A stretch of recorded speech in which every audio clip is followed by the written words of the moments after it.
Упражнение изследване на предишния живот. Може би се чудите дали сте имали предишни животи или не.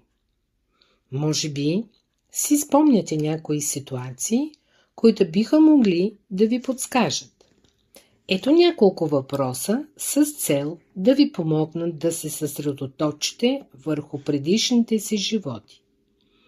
По време на това упражнение е полезно да записвате отговорите, които получавате. И така. Имате ли някакви образи, мисли или чувства, които сякаш не са свързани с събития или спомени от настоящия ви живот?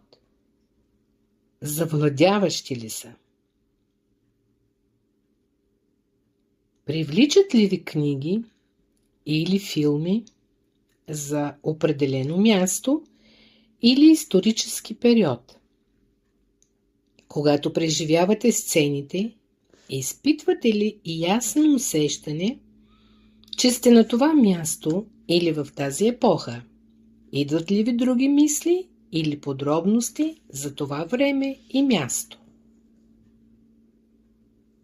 Има ли филми или телевизионни предавания, които не бихте гледали, защото темите, историите или жанровете са твърде смущаващи? Какво не искате да гледате? Как ви се отразява, когато ги гледате? Случвало ли ви се да пътувате до място, където сте били преди и да изпитвате дежавю или ясно изразено чувство, че то ви е познато? Усещали ли сте рязка промяна в емоциите или енергията си на това място? Имали ли сте повтарящи се сънища, които изглеждат реални? Реагирате ли силно на определени ситуации, истории или новинарски репортажи и понякога установявате, че те остават в съзнанието ви?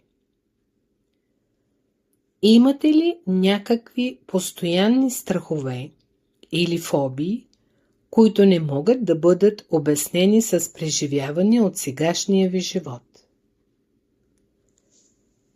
Имате ли някакви физически проблеми или здравословни състояния, за които няма видима причина? След като си запишете отговорите, прочетете си ги. Замислили ли сте се някога дали някой от тези преживявания, сънища, реакции, страхове, фобии, физически проблеми или състояния би могло да е свързано с предишен живот?